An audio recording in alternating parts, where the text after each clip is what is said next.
Well, good morning and welcome to the Michigan West Coast Chamber of Commerce 2020 annual meeting.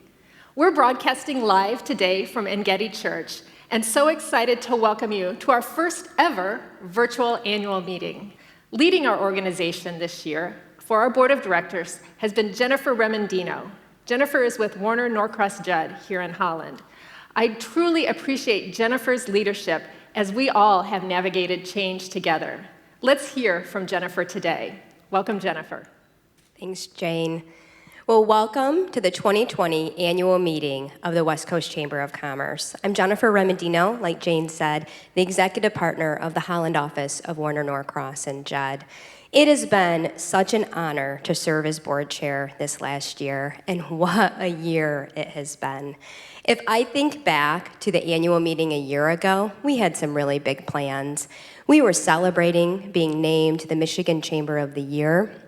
We were thinking and exploring and developing our first leadership summit, and we were really going to ramp up our community outreach. And things were going along great until they came to an abrupt stop with the beginning of the coronavirus pandemic.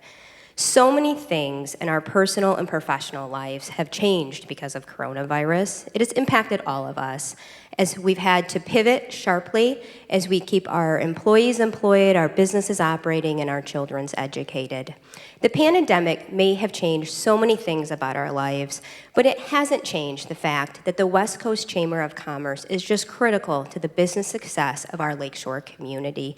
I am so proud of how Jane and her team have responded. There's no playbook in how to deal with a global pandemic, but Jane and her team developed one, enabling the chamber to serve in three key roles: as a catalyst, a convener, and a champion.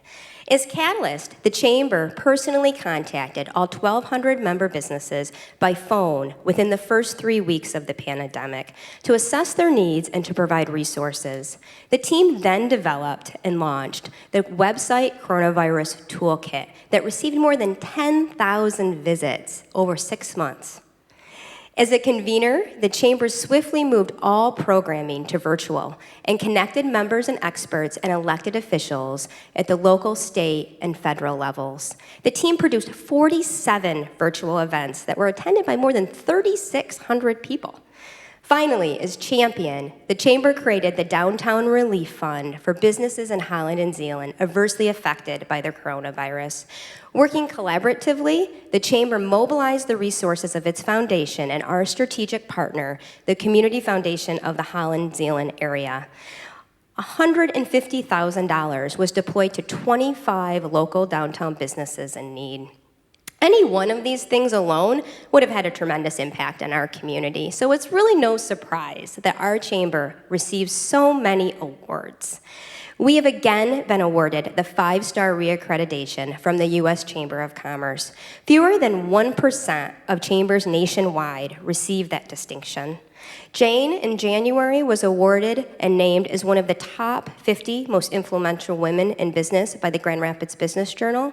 And she also has received the elite distinction of CCE, awarded by the Association of Chamber of Commerce Professionals. It has been quite a year, and we have all risen to the challenge in ways that I could not have anticipated last fall. None of us could have. And I love the saying that life isn't about waiting for the storm to pass, but it's about learning to dance in the rain. I know that this community will weather the storm, bringing together great leaders, great collaboration, and great organizations, rising to whatever the occasion is and all working together. So thank you and your businesses for your participation and your partnership as we continue to dance our way through this crazy storm. Thank you, Jennifer. You certainly have helped me and our chamber team dance in the rain this year. We are so appreciative.